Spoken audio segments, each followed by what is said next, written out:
Saturday came round and I ventured outside. Groups of friends on the way to the pub pushed past me, pumped up for another big Saturday adventure, excited, primed. Men on a mission lumbered by with great expectations and even bigger imaginations.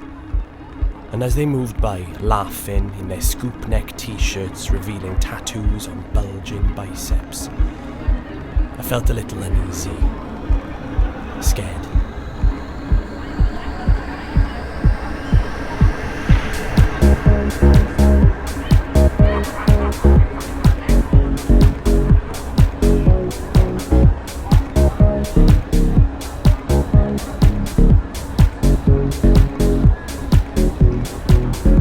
An animal out of hibernation, my senses heightened.